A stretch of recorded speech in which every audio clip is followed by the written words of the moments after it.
40% tal-Maltin imorru jiklu f'restorant darba f'ġimgħa jew aktar minn hekk. Dan joħroġ minn stħarriġ ikkummissjonat mill-Assoċjazzjoni tal-Istabbilimenti tal-Ikel Lejs.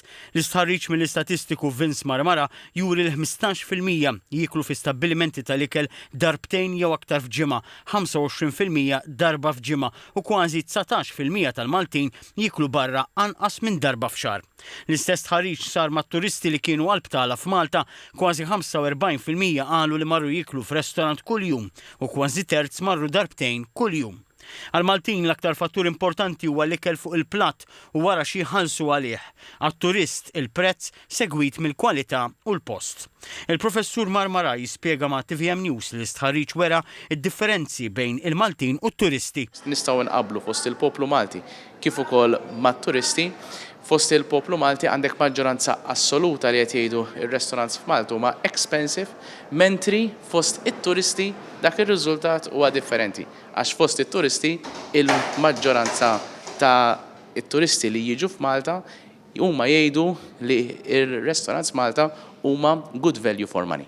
Żied li dan juri l-perspettivi differenti bejn il-Maltin u t-turist kemm f'termini ta' dħul kif ukoll meta turist iqabbel il-prezzijiet ma' dawk f'pajjiżu. Mill-istħarriġ joħroġ ċar li l-Maltin jonfqu aktar mit-turisti għal żaqhom. Kważi 30% qalu li jonfqu madwar 100 euro mqabbel ma' 3.7% tat-turisti. L-ebda turist ma jonfqu aktar minn hekk. Min-naħa l-oħra 55.6% tat-turisti jonfqu mal-50 euro u 40.7% jonfqu inqas minn hekk. Ras għal ras il-Maltin jonfqu kważi 95 euro fix-xahar f'restorant filwaqt li t-turist jonfqu medja ta' ftit anqas minn 42 euro kull darba li jiekol f'restorant.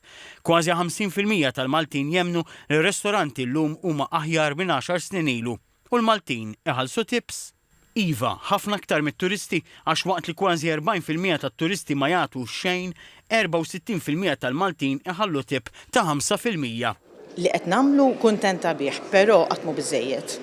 Hemm ħafna iktar xogħol li rridu nagħmlu, importanti li naħdmu fuq il-kwalità, fuq il-konsistenza, fuq il-value for money, ovvjament hemm ħafna xi jsir iva. Però kuntenta li mxejna. Kontenta li mxejna u li llum Malta għandha posta fil-gastronomija. F'diskors id-Deputat Prim Ministru u Ministru għat-Turiżmu Ian Borg qal li riżultati juru li ristoranti huma spazji li joffru esperjenza aktar milli ikel biss. Sema li Skills Pass u qal li jekk kif għaddejja l-implementazzjoni ta' din l-inizjattiva, il-Gvern irid ikompli jaċċerta li l-proċess jibqa' jirrappreżenta r-realtà li hemm barra. Dr. Borg qal li triq il-quddiem hija ħidma kollettiva bejn l-stakeholders kollha. Min-naħa tiegħu il-kellim tal-Oppożizzjoni għat-Turiżmu Mario De Marco faħħar il-kwalità iżda nnota kif il-ħaddiema Maltin fis-settur naqsu b'madwar 3,000 u l-barranin żdiedu b'madwar 8,000. Qal li dan qed iwassal għal tibdila ħafna aktar regolari ta' ħaddiema. Qal ukoll il-Gvern għandu jindirizza l-kwistjoni tar-rata tal-VAT li jitolbu ir-restoranti.